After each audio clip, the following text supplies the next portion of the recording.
Bienvenidos a esta entrevista veraz con dos analistas de excepción. El lunes, estratega militar, coronel retirado del Ejército, articulista de la República y del Universo, héroe del CENEPA. Y el otro es periodista de larga data, ya por fin sesentero, 61 años, Carlos Durón.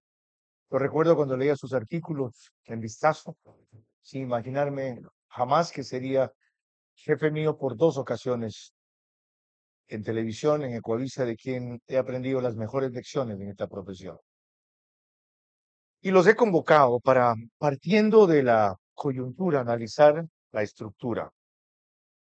¿Y cuál es la coyuntura a propósito de un paro que tiene más duración de la prevista, menos extensión de la imaginable, mayor violencia de la supuesta, menos muertos de lo que querían, pero más convulsión de la que cualquiera podía planear, porque pasan cosas como esta?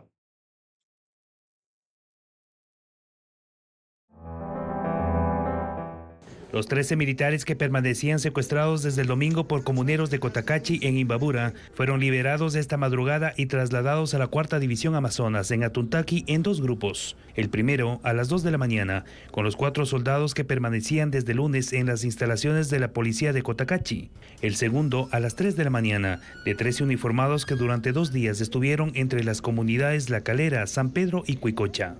Antes de la liberación, en imágenes difundidas en redes sociales, aparecen los militares en uniforme, sin armamento y otros equipos, dialogando con dirigentes indígenas y campesinos, en donde dicen que no fueron maltratados durante el cautiverio.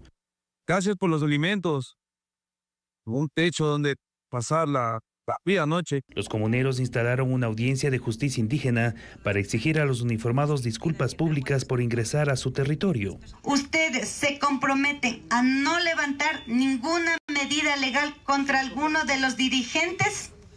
Sí, nos comprometemos. El ministro de Defensa, Giancarlo Lofredo, confirmó la liberación y expresó su preocupación por las condiciones de salud de los uniformados ante las agresiones que sufrieron el domingo durante el ataque a un convoy en la Panamericana Norte. Estamos hablando de brazos y piernas fracturadas, de cabezas rotas, de contusiones, de quemaduras, pérdida del oído por el uso de estos voladores. Y hasta uno de nuestros soldados que está totalmente desfigurado por el impacto de una roca y tiene fracturas maxilofaciales.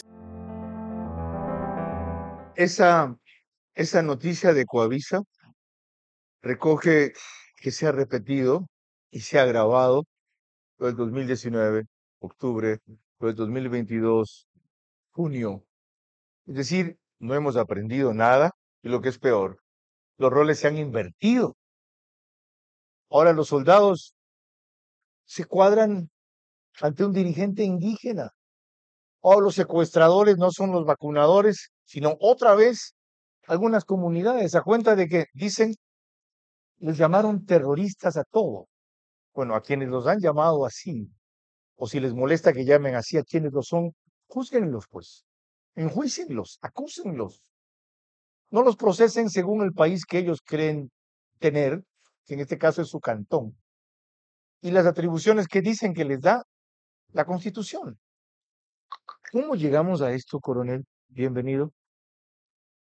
Gracias. La situación es compleja en este país. Traspar los cuernos. Vivimos un conflicto armado interno, donde las Fuerzas Armadas y policías han hecho un trabajo agotador, heroico. La situación es compleja y ahora nos encontramos con un paro. Desgraciadamente se repite el libreto del ¿Por qué se 19 y dejan los 22. militares secuestrar? ¿Por qué cuando van y los rodean 30, 60, no usan sus armas y hacen el uso legítimo de la fuerza? No les he dicho que entran a balas a los otros. Van, se someten y van como ovejitas a un redil. Entonces la gente dice, esas son fuerzas armadas que nos van a defender de enemigos peores. Vea, Carlos, una cosa es estar en el escritorio, otra cosa es estar en ese momento. No quería otra alternativa que dar bala frente a eso. Vea, hay una experiencia aquí del ABC. Tengo compañeros míos todavía están enjuiciados, ¿no? De manera que no es fácil el tema. Carlos Las Durón, decisiones se toman tienen que ser de acuerdo al empleo de las armas no legítimas, obviamente. Esas mismas circunstancias, ¿cómo las ves? Bueno, esto ya lo hemos vivido. No es Eso la primera decía. vez, no es desde Borja, o sea, desde el año 90 estamos viviendo esta situación. En la época de Borja hubo cosas así de dramáticas. Claro, esto es totalmente dramático. Por favor, en el gobierno anterior, en el gobierno, a ver, no es la primera vez que secuestran militares, ya los han secuestrado, los secuestran siempre. Yo recuerdo cuando secuestraron periodistas en el Ágora de la Casa de la Cultura. Cierto. Recuerdo cuando a Freddy Paredes, Freddy uno de los Paredes, el reporteros, piedrazo. le dieron un piedrazo. Entonces, esto no ha empezado. O sea, perdón, esto no es que es la primera vez. No, yo escucho que mucha gente dice es la primera vez que un gobierno toma una medida como esta. Nunca antes a un presidente se le ha ocurrido hacer esto. No es cierto. El presidente Moreno y el presidente Lazo tomaron las mismas medidas, reducir el subsidio de los combustibles. Hay unas diferencias. En el gobierno de Lazo, nadie estaba apoyando al gobierno. El asambleísta Daniel Noboa no dijo una palabra, no salió en defensa de la democracia ni nada. Los partidos estaban enjuiciando al presidente Lazo, culpándolo de la conmoción. En medio paro nacional había un juicio político en contra del presidente para destituirlo. Cierto. Entonces, Ahora hay muchos sectores apoyando al gobierno. En este momento no es el peor momento. No es el peor momento. Tiene un cierto respaldo. No, el presidente no está siendo enjuiciado en la Asamblea Nacional mientras hay el paro.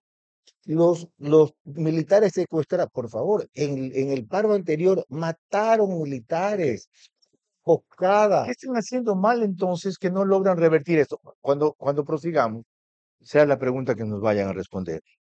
Ya tenemos perspectiva histórica, política y ya tenemos una respuesta práctica en lo militar. ¿Qué quería usted? Que les disparen. Quizás no tenemos un gobierno con experiencia. ¿Qué experiencia tiene el ministro de Defensa? Lo vamos a analizar también. Dale suave. Comienza el programa.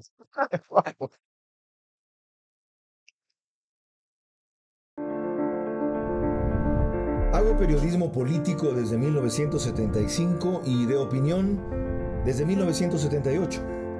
En ese género cabe ser pluralista, pero no imparcial. Mi experiencia en la búsqueda de democracia exige dejar fuera a quienes la dinamitan y criticar a quienes la construyen para que el modelo sea veraz.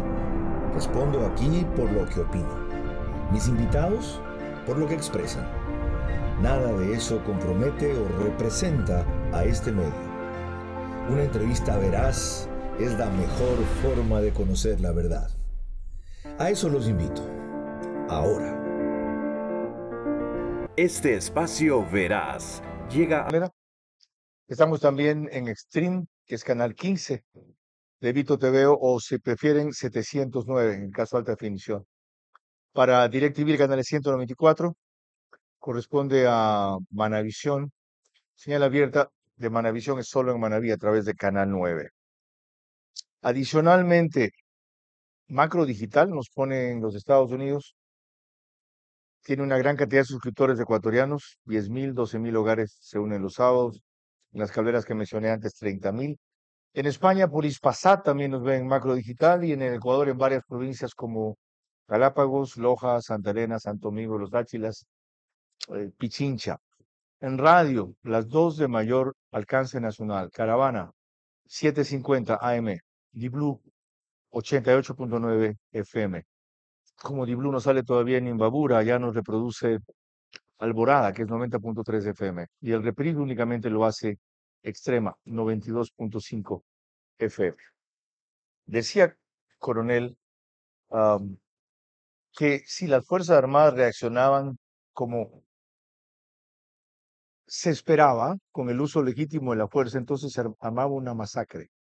Entonces, ¿para qué los mandan si saben que los militares a ese tipo de manifestación, de protesta, no la van a confrontar y que más bien van a terminar secuestrados? ¿No están preparadas las Fuerzas Armadas para enfrentar ese tipo de violencia civil o terrorista? La guerra urbana es más compleja que la guerra convencional, Ciertamente. ¿no? Enfrentarse a un grupo de ciudadanos, y ha ocurrido varias veces, como bien señalaba Carlos, ¿Esto es guerra urbana? ¿no? Prácticamente lo es. Mire, y no por gusto se les dice terroristas porque hay un segmento de estas manifestaciones que usan armas artesanales. ¿No están preparadas las Fuerzas Armadas para la guerra urbana? Mire, hay una preparación y hay un plan de defensa interna que se llama.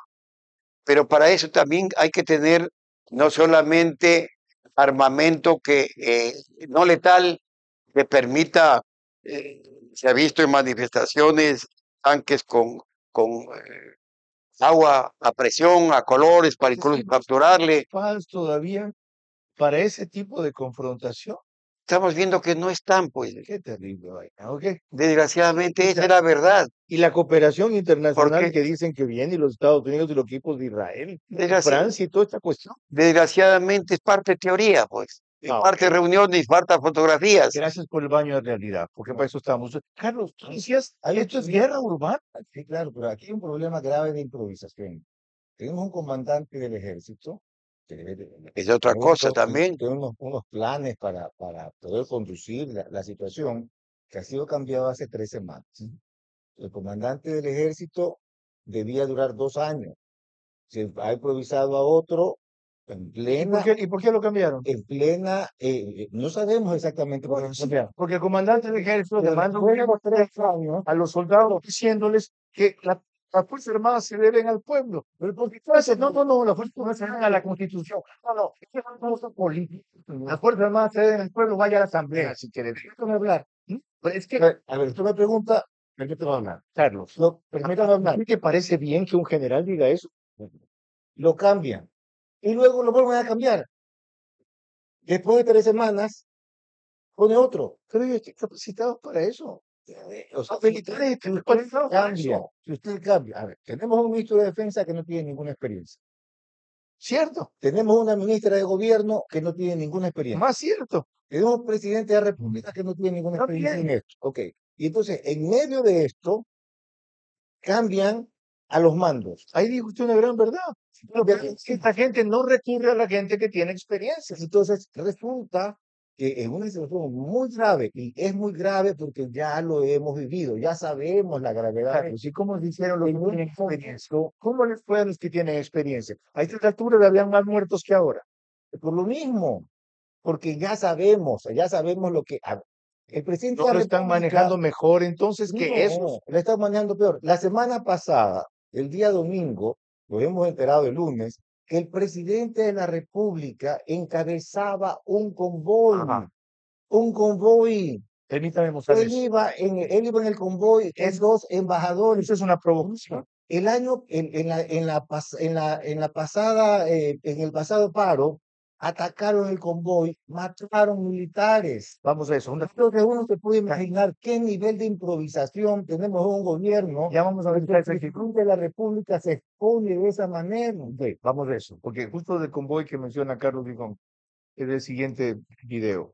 Como eso telegrama en el oriente, combustible. Y en Quito también.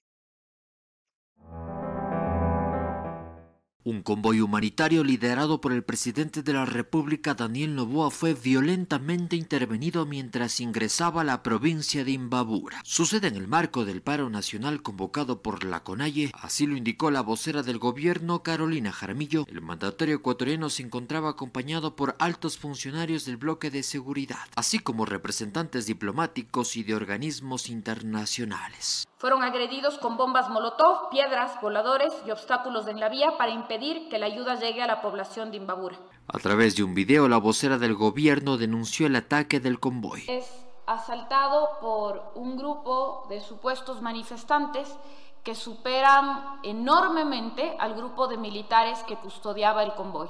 Para que ustedes tengan una idea, numéricamente el convoy estaba custodiado por alrededor de 50 militares y fueron emboscados por alrededor de 350 personas.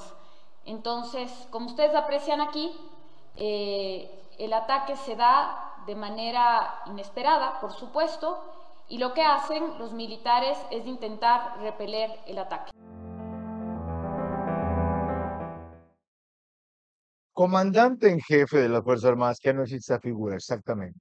El presidente de la República va en un convoy a un territorio que pertenece al Ecuador, encabezando ayuda humanitaria, alimentos y medicinas llevaban a comunidades aisladas.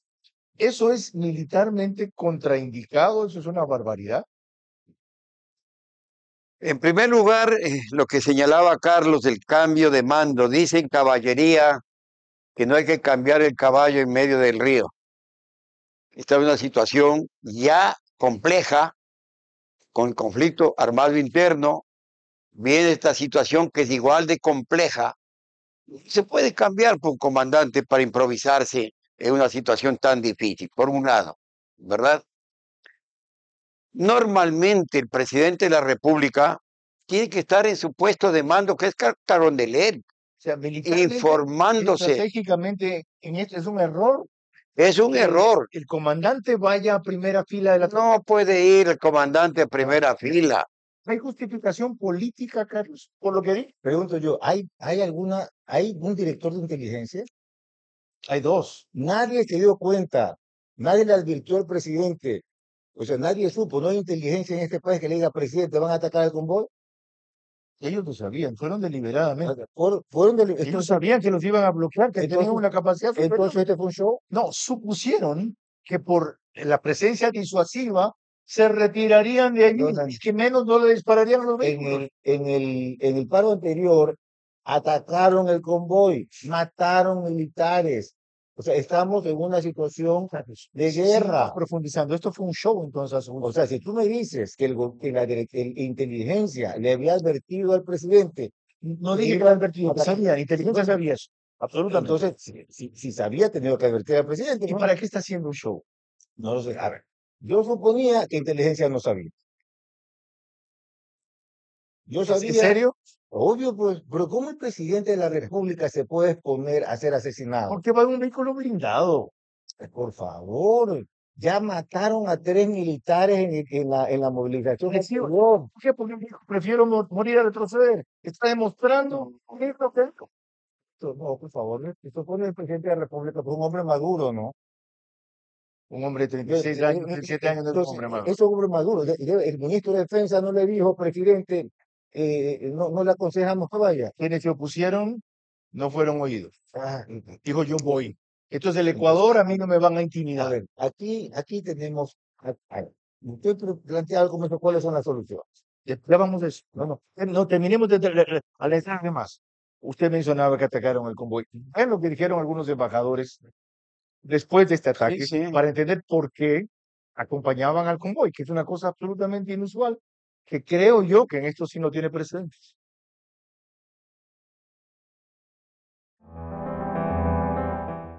Yo, como otros embajadores, acepté la invitación a formar parte de este convoy.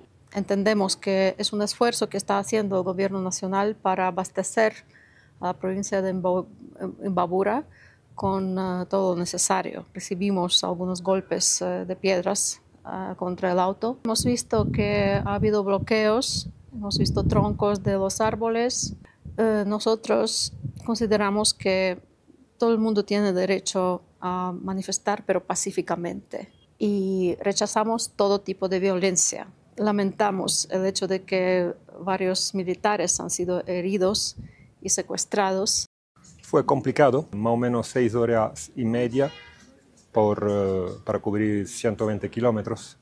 Eso porque había muchísimos bloqueos.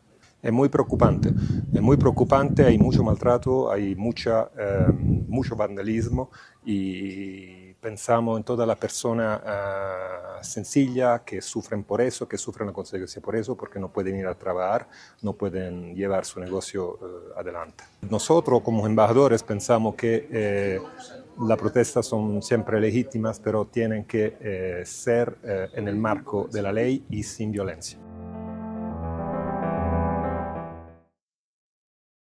Pues luego lo vamos. El coronel vaya.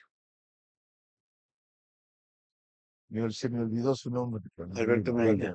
Alberto Molina. Estaba pensando en otra cosa. Después de cuando no es Alzheimer todavía, no se preocupe. Y el periodista Carlos Hijón responderá a la pregunta que dejé pendiente. ¿Por qué diablos hace? Después de la tormenta llega la calma y con ella una buena noticia. Porque gracias al crédito Levántate Mi Pyme, reafirmamos lo que siempre hemos sido. Los que sí se levantan, los que sí abren sus negocios, los que siguen reactivando al país con cada venta y con cada esfuerzo. Porque a pesar de cualquier desastre natural, las pymes siempre encuentran la manera de levantarse. Gracias, mi pyme, por hacer crecer la esperanza. Gracias por siempre creer. Ella es Allison. Ella sí que sabe aprovechar su día. Y ya que vino a Pharmacies de Orellana a comprar unas medicinas que le faltaban, también aprovechó para disfrutar un delicioso café en Coffee Box por el Día Internacional del Café.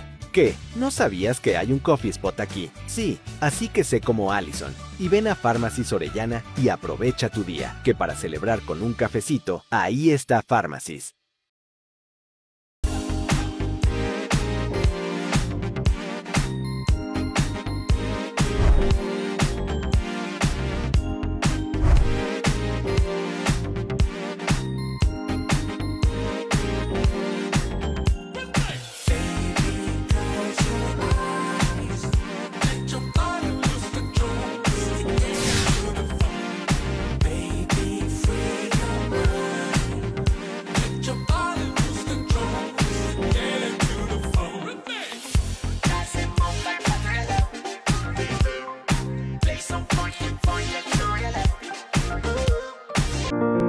Que esta entrevista verá de todos los sábados a las 22 horas es posible gracias a nuestros auspiciantes.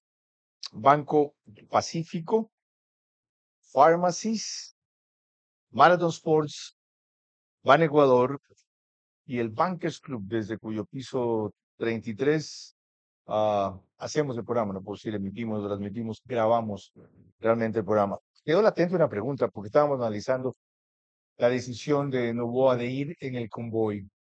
Y le averiguaba si esto era lo correcto, general, desde el punto de vista de la guerra en la que usted dice que estamos, y de él que viene a ser el comandante en jefe.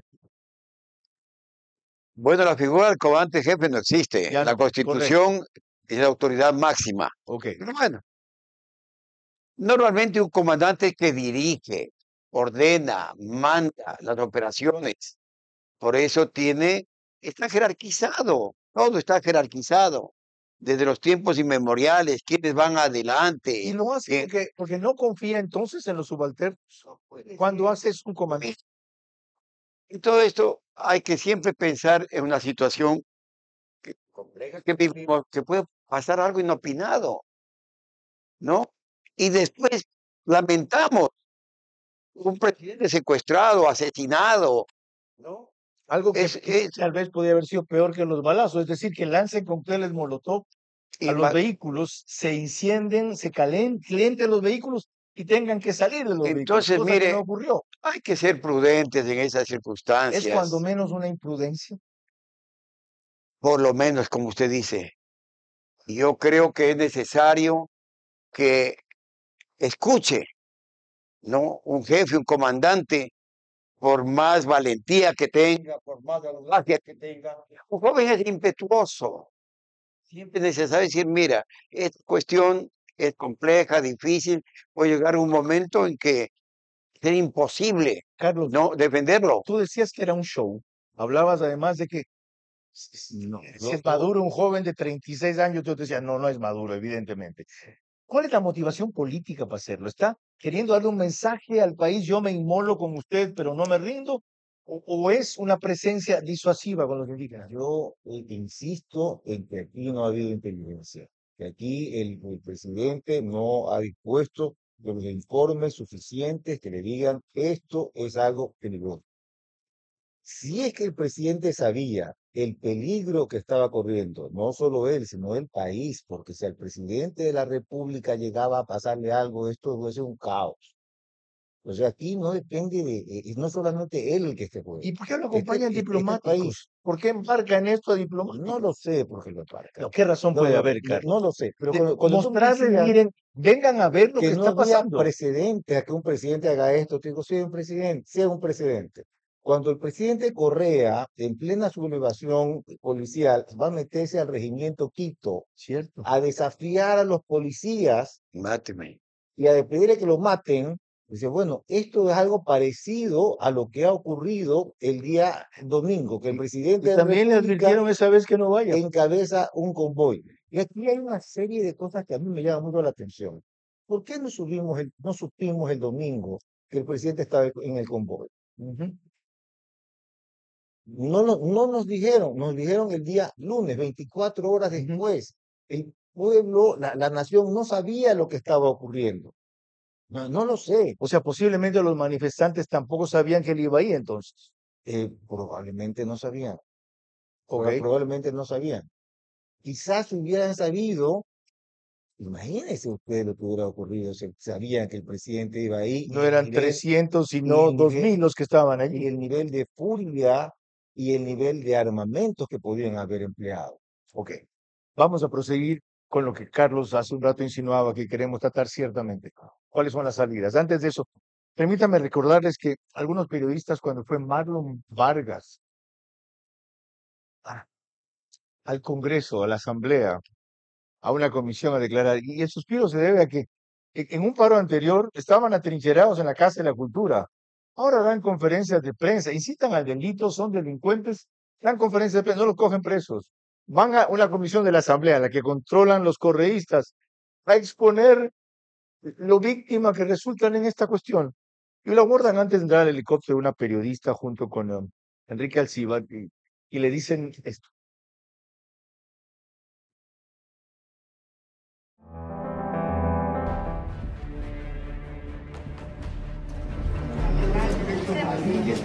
Nos atacaron en la parte de San Pablo, nos rompieron los vidrios a AP, a Telesur, y queríamos ver cómo podemos hacer para seguir cubriendo esto. Porque a nosotros nos interesa contar la historia, pero si nos atacan, claro, ¿cómo lo hacemos? No tengo ninguna. No podemos... No tengo ninguna. Pero hay que garantizar también nuestro trabajo, señor Vargas.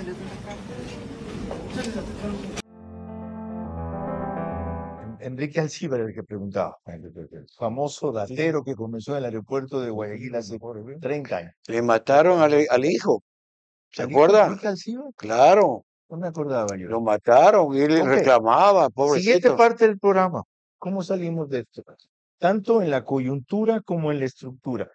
Recordemos que tenemos una constituyente ad portas y la gente vota así, que haya elecciones seccionales el próximo año, un trimestre convulsivo. ¿Cómo salimos de esto, coronel Alberto Molina? Claro, yo, vea, si me permite, es cuestión de 2 minutos. 2 minutos. Leer el artículo sensacional, realmente a mí me conmovió, de Nelsa Curbelo el día de ayer. Dele. Dice, aquí hemos visto como marchas que empiezan pacíficas terminan en insultos, piedras, incendios. Se proclama la paz, pero se acentúa la violencia. Esa incoherencia erosiona las causas, resta apoyo ciudadano y justifica respuestas represivas. El mensaje se confunde, se diluye, finalmente se pierde. Con una cosa interesante que de lo que estamos hablando, el Estado por su parte debe asumir que gobernar no es vencer al adversario, sino integrar a todos en un proyecto común, escuchar, dialogar, negociar con respeto. Un gobierno que reprime solo multiplica las heridas. Un movimiento que destruye solo cabe su propia tumba. Carlos Gijón, entonces, oír, dialogar. Claro, y aquí tenemos dos herramientas poderosas. El uno, la utilización de la ley. Y esto no depende solamente del Ejecutivo. La Fiscalía tiene la obligación de encauzar a las personas que están violando la ley.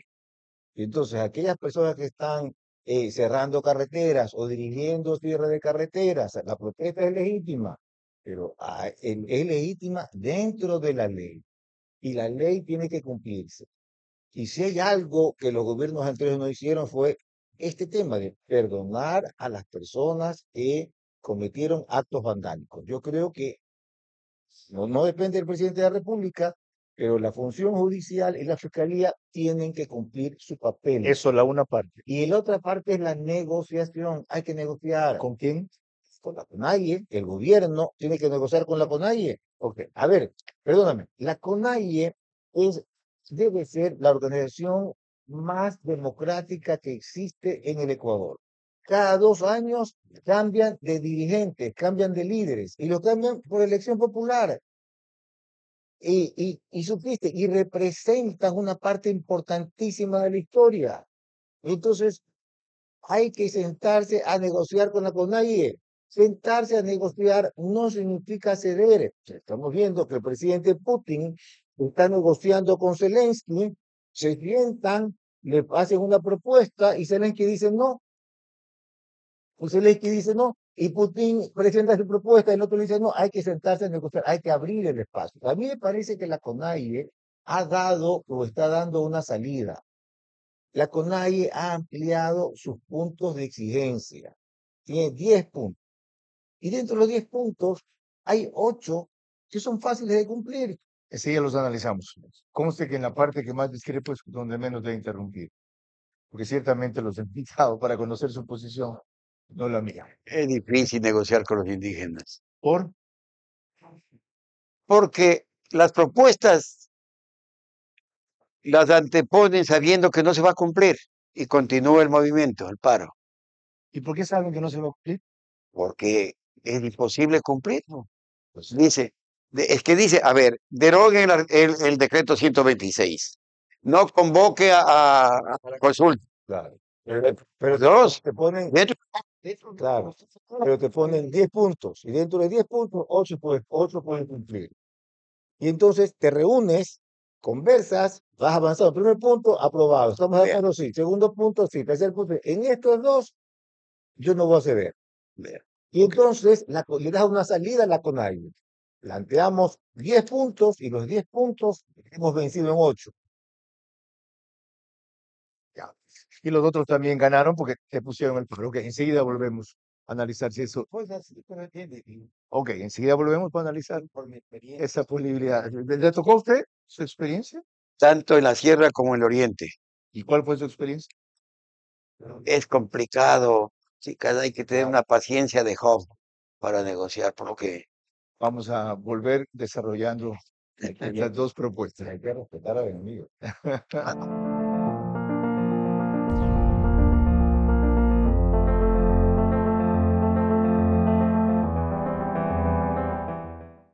Después de la tormenta llega la calma y con ella una buena noticia.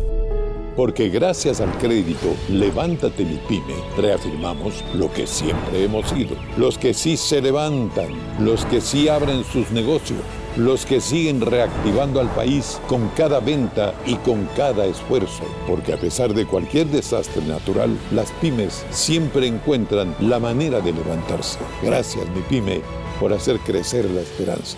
Gracias por siempre creer. Ella es Allison. Ella sí que sabe aprovechar su día.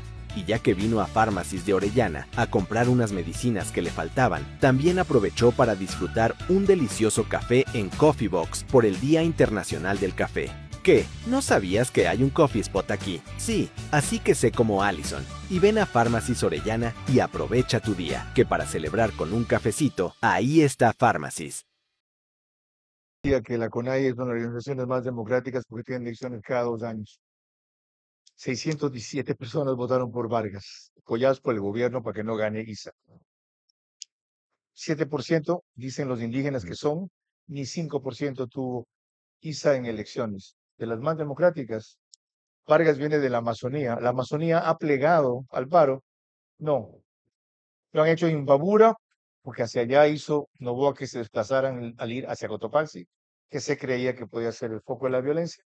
Y están desarrollando una guerra de guerrillas en los brotes de paro, para que una vez se mueven más a unos de un lado, descuiden otro lado, en fin. Pero, ¿a qué voy?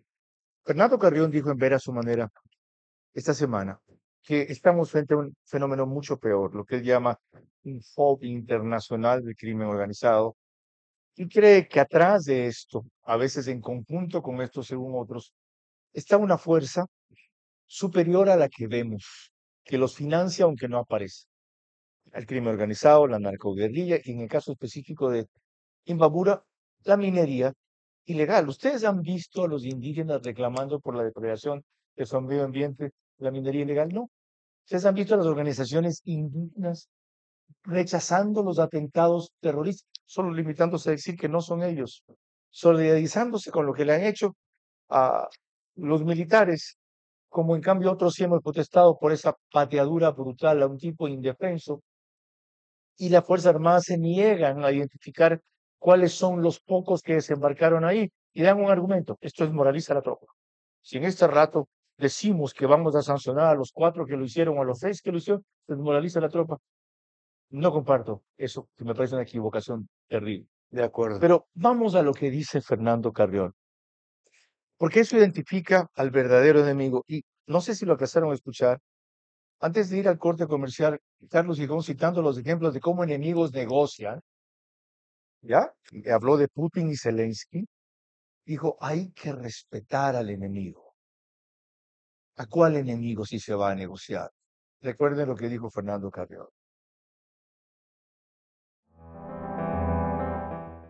Si no tenemos una confrontación en ese sentido, finalmente lo que va a pasar es que las estructuras criminales van a seguir integrándose entre ellas.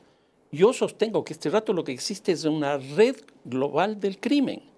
Ya no es crimen organizado, sino una red global del crimen, donde, por ejemplo, el cartel de Sinaloa es un holding. Ya no es esa suma de 3 o 4 personas que nos decía un ODC, sino que hoy día es un holding que se articula con otros grupos bajo formas, por ejemplo, de terciarización o bajo formas de un modelo que se reproduce. ¿Y qué es lo que está ocurriendo? El caso de los choneros, para que veas lo importante que es esa relación. Los choneros están reproduciéndose dentro del Ecuador con otro tipo de organizaciones en la misma lógica que con México. Y no solo eso, hoy día tiene presencia los choneros en Perú y en Chile.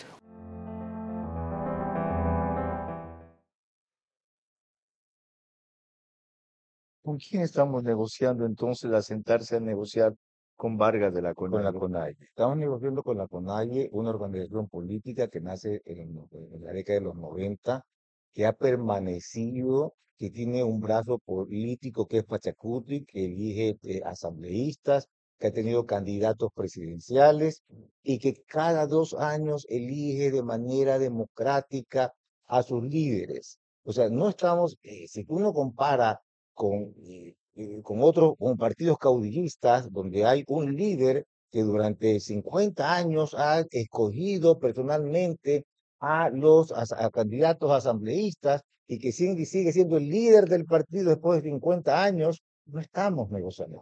Estamos negociando una organización que no tiene caudillos. Carlos Gijón describió además un mecanismo por el que se podía negociar. Dijo, 8 de los 10 puntos podrían cederse, si bien los 2 principales, no, el de los combustibles y alguna cosa más, y el del IVA, correcto. Y eso le da una salida a la CONAIE para eventualmente decir que sí, y dar otra al gobierno para decir, conseguimos aplacar el paro manteniendo la medida principal, pero en todo lo demás, porque además tienen institucionalmente razón en muchas cosas, sobre la forma en que han preterido primero a pueblos indígenas y luego los han engañado con lo que han firmado. ¿No le parece válido? No, sin duda hay que negociar.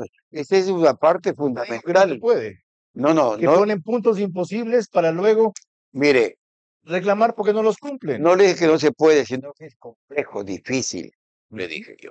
Y por propia experiencia, no de violencia, sino en situaciones que yo estaba de comandante de un batallón de selva, ¿no?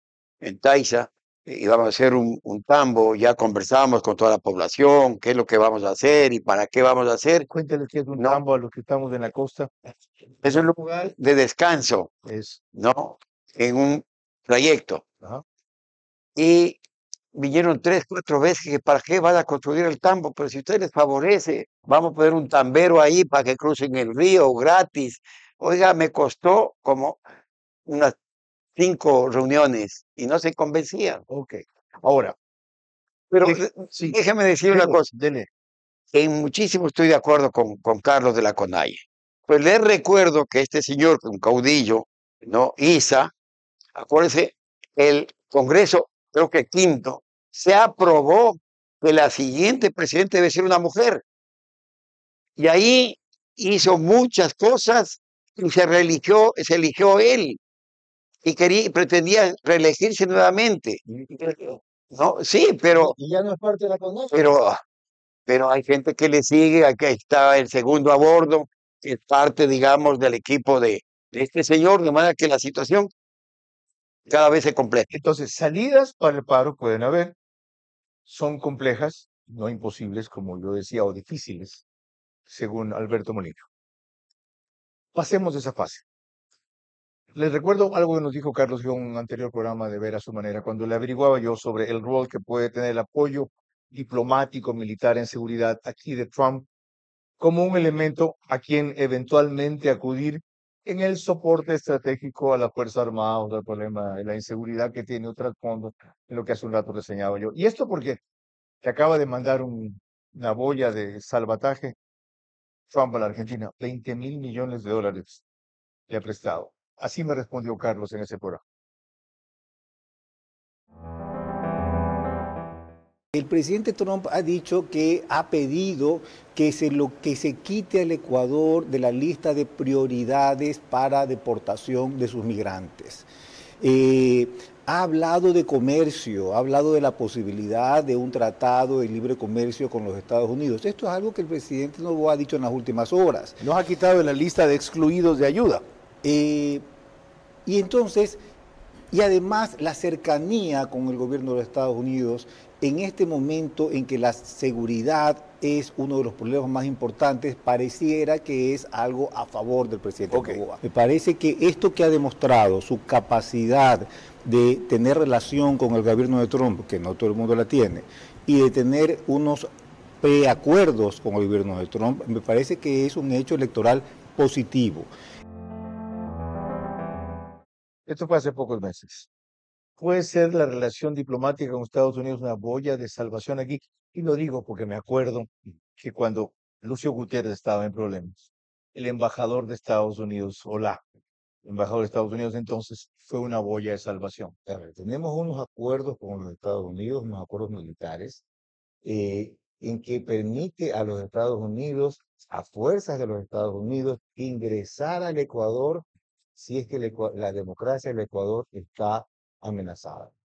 Esos fueron los últimos acuerdos que se firmaron en los últimos meses, en los últimos días del presidente Lasso. Entonces, acuerdos militares con el Ecuador para salvar la democracia que permiten a las fuerzas militares estadounidenses entrar al país, a nuestro territorio, eso existe.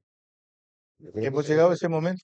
No creo, no, en este momento el gobierno la está llevando suave, no tiene el nivel de confrontación que ha tenido, de confrontación militar que ha habido en paros anteriores, tiene un respaldo en la Asamblea, los dos gobiernos anteriores no tenían el respaldo de la Asamblea. He visto al presidente Lasso salir a apoyar al presidente Noboa, algo que no hizo Noboa en el paro anterior, y yo quiero, es necesario, es importante lo que el presidente Noboa ha hecho. El presidente Noboa ha hecho algo que tenía que hacer, eliminar el subsidio a los combustibles. El país necesita que eso ocurra. Tenemos un déficit de $5,000 millones de dólares. El déficit del diésel son algo así como 1.300. Ha hecho algo bueno. Pero yo les quiero recordar que él prometió que no iba a hacer eso. También prometió que y entonces no iba a subir el IVA y lo subió. Y entonces, yo quiero recordarle que Guillermo Lasso hizo igual y que la justificación que dio Noboa es decir que no conocía que era tan grave la situación con la que se encontró. Pero bueno, y que desgraciadamente todos los presidentes han incumplido sus promesas y ahí viene el desencanto con la democracia. El presidente Noboa ya era presidente cuando prometió, cuando fue a la reelección y prometió no subir el diésel. En la campaña. El presidente Noboa ya sabía lo que estaba pasando. O si no sabía, también puede ser que era presidente y no sabía, ¿no? Eso también es posible. No, lo que pasó es que la condición del Fondo Monetario Internacional se lo pusieron ahí por los siguientes 3 días. Este punto no era necesario que el fondo no lo ponga como condición. El país tiene que eliminar el subsidio a los combustibles. Pero porque cuando no el está en fondo te lo capacidad pone de como hacerlo. condición, tienes una presión mucho mayor que la situación del país, desgraciadamente también. Ok, lo siguiente, ¿nos vamos o no a una constituyente como una vía para cambiar el esquema de esta constitución que, por ejemplo, le da a la justicia indígena una preeminencia descomunal que les permite hacer todo lo que vimos ahí? Desgraciadamente es eso. Yo pienso que se requiere, si no ha habido una reforma sustancial, sino partes, se requiere un cambio. Hay una demanda, yo creo, de un gran porcentaje de ciudadanos ecuatorianos que no estamos conformes con la Constitución del 2008. ¿Se votaría sí por la constituyente entonces? Yo votaría sí por la Constituyente, sí, A pesar de señor. que usted cree que va a ser la reedición de lo mismo. No, bueno, esperemos que quienes van sean gente que realmente se haga no un traje a la medida de los gobiernos de turno como se han hecho las constituciones. Es que no va a ser así No. por los requisitos que han puesto, pues. Bueno, Va a ir cualquiera que sea popular y que al líder del partido se le cuadre. Ya sabemos esa historia. pero tiene que haber gente, que hay suficiente gente idónea para que cumpla con ese papel que es fundamental, pues una nueva constitución que ahí sí dure como la norteamericana, ojalá. Ok, ¿cómo hacemos para que la gente idónea sea tomada en cuenta? Impulsamos el bono raíces. ¿Quiénes acceden? Personas registradas en las bases oficiales del MACD, RNA, Renagro, AFC. Mayores de 18 años en situación de pobreza o extrema pobreza. Hogares rurales dedicados a la agricultura o ganadería. No haber recibido el bono Cata. No ser beneficiarios de bonos otorgados por el MIES, ni constar en registros del IES, ISPOL o ISPA. ¡Atención! No hay inscripciones abiertas. El bono raíces está pensado para apoyar a las familias rurales agropecuarias que más lo necesitan. Recuerda, Ban Ecuador es el agente pagador autorizado de este incentivo. Infórmate por los canales oficiales. No te dejes engañar. Repórtalo a denunciaraíces@mag.gov.es. Vive la experiencia Bankers en nuestros amplios salones con vista panorámica. El lugar ideal para celebrar tus eventos sociales y corporativos al más alto nivel. Contáctanos al 099-2685-224 o a través de nuestras redes sociales @Bankers Club Ecuador y disfruta de los mejores espacios de la ciudad con la mejor gastronomía. Eleva tus eventos al estilo Bankers Club. A las 22 horas. Entonces ahora que se corte el subsidio, ¿cuál es la verdadera lucha de los pueblos indígenas? Porque no ha subido el precio del transporte, porque el gobierno ya se movió y entonces ahora se han quedado solos los indígenas. De lunes a viernes y domingos. La forma de actuar del militar, que a diferencia del manifestante, es pacífica. Si ellos no hubieran actuado de esta manera, en vez de tener 17 militares secuestrados, hubiéramos tenido tal vez centenares de muertos. Entrevistas que hacen historia. Los choneros están reproduciéndose dentro del Ecuador con otro tipo de organizaciones en la misma lógica que con México. Y no solo eso, hoy día tiene presencia los choneros en Perú, en Chile. Y preguntas que abren caminos. ¿Quién le ha dado tanta credibilidad o buena credibilidad a la palabra de Olsen, de sus actuaciones, le parece a usted? Vera a su manera. Lunes a viernes y domingos a las 22 horas. Por Facebook y YouTube. RTU. Radio Sucesos 101.7 FM. Vito TVO Extreme Canal 15 y 709 HD. Manavisión Canal 9 Manaví DirecTV 194. Radio Centro 101.3 FM. La parte final de esta entrevista verás sobre crisis y Fuerzas Armadas. Primeras conclusiones. Es el tema que les pusimos, por si acaso. Y creo que hemos abordado la crisis en cuanto al paro que representa la coyuntura, Fuerzas Armadas principalmente, porque está aquí un coronel en servicio pasivo respecto a su rol, y las primeras conclusiones las he empezado a pedir ya. Y decía Carlos Hijón, el coronel Alberto Molina, que sí, requerimos una nueva constitución, pero que allí deben ir los mejores y no se ve que por las reglas del estatuto vayan los mejores. ¿Cómo se puede recomponer eso? A ver, yo creo que hay que desmontar la Constitución de Montecristi y que esto hay que reformar. El presidente de la República lo prometió, fue una promesa de campaña. Yo esperaba que el presidente de la República, inmediatamente después de asumir el poder, convoque Era el momento ideal. a la Asamblea Constituyente. Con toda la viada. No lo hizo porque pensó que no era el mejor momento. No, ¿sabe por qué? Perdón. Porque le dijeron, ¿cómo vas a hacer eso? Arriesgar tu capital político ahora que recién comienzas. Aprovéchalo para resolver los problemas del No país. era el mejor momento. Sácate. Ahora yo creo que este no es el mejor momento. Sin duda. Ahora no es el mejor momento para una asamblea. Así como él dijo cuando se posicionó, no es el mejor momento. Ahora yo creo que tiene el mejor momento. ¿Qué hacemos? ¿Votamos porque no? Y yo creo, yo no estoy seguro, yo no he decidido mi voto, pero en las actuales circunstancias, a ver, ¿qué es lo que quiero entender? ¿Qué es lo que quiere el presidente de la República? Todavía no lo han definido. El presidente de la República, ¿Cómo lo ha definido? si tiene mayoría, la asamblea se va a dar de plenos poderes, va a disolver la Corte Constitucional y va a elegir a unos magistrados a gusto del presidente de la República. Si hacen eso, se hunden. Si el presidente de Si hacen eso, el pueblo vota no en la Constitución, el plebiscito. Si el objeto de la asamblea constituyente es tomar todo el poder para una sola persona, yo votaría que no. Yo votaría que no van a decir que ese es el objeto, Carlos. Pero nosotros van con una pregunta que dice, solo van a hacer una nueva constitución. Hay algunos trasnochados que ahí quieren proponer lo que hacen. Somos lo suficientemente inteligentes para entender qué es lo que quieren hacer. Entonces usted va a votar no. No lo he decidido todavía. Hay que ver qué pasa con el paro. Claro. Hay que ver en el evento, para contestar la pregunta, en el evento de que se sigue el camino hacia la constituyente. ¿Qué hacer para que los que se postulen, que podrían evitar ahí eso, no por ser mayoría, sino contrapeso, sean gente muy capacitada para eso? En el estatuto se ha previsto el método de Hont. El método de Hont va a privilegiar las mayorías, claro. Y entonces en este momento vamos a elegir entre el correísmo y los candidatos que nos presente hasta ahora el presidente Noboa. El presidente Noboa va a presentar grandes constitucionalistas, no, a poner a Hernán Pérez, no, va a presentar a los que estén de acuerdo con su visión de nueva constitución. Va a presentar a sus secretarios, va a presentar a los gerentes de la cartonera, va a presentar eso. No, tampoco, porque creo que ha aprendido sus lecciones. No lo sé. Y entonces, si esto va a pasar, si yo creo que esto va a pasar y que la constituyente va a ser peor que la de Montecristi, pues dice, no puede ser peor, si siempre se puede ser peor. Okay. Siempre se puede estar abajo. Riesgo advertido. Yo votaría que no. Ya, riesgo advertido.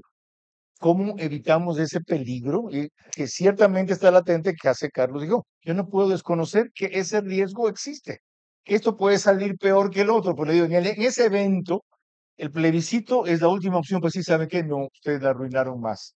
Me quedo con la anterior, como pasó en Chile.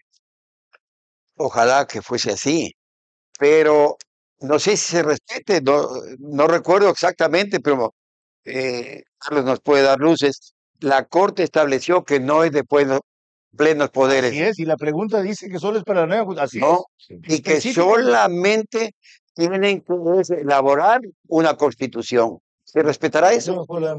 No, por eso le pregunto, porque la Corte Constitucional establece eso. La Asamblea se declara de plenos poderes, destituye la Corte Constitucional, nombra otra del grado, luego elabora una constitución y nos vamos a referéndum y decimos que no, pero la Corte ya quedó cambiada. Okay. Eso suena apocalíptico también, ¿no? No, me parece probable. No, probable es todo. Eso me apena coincidir con Carlos, pero me parece probable. La historia política ha probado que eso es así. No, sin duda que... Yo creo que el presidente cree que si él abre esta puerta es para poner a los que él quiera y para que hagan el tipo de constitución que él cree.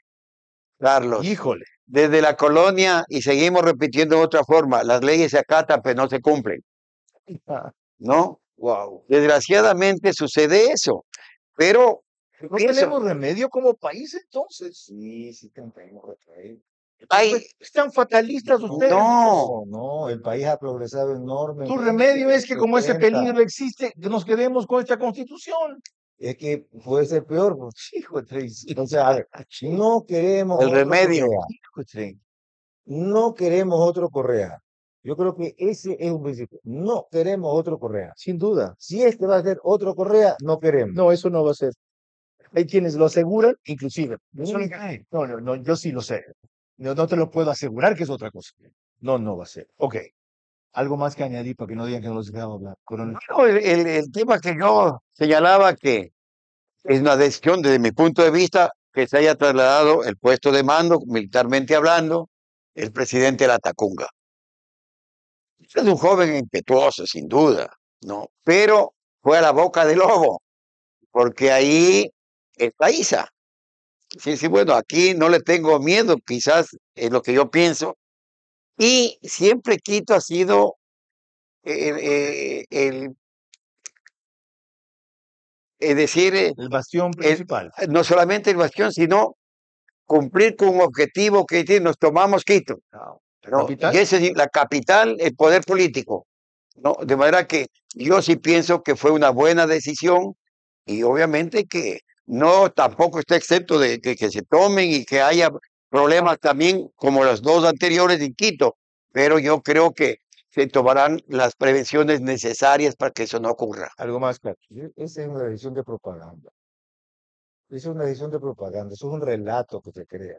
O sea, no se puede dejar desprotegido Quito. ¿No? En Quito lo pueden atacar, lo pueden incendiar. ¿Y qué pasa si incendian Quito y el presidente está en la Tacunga? Señores, mil gracias.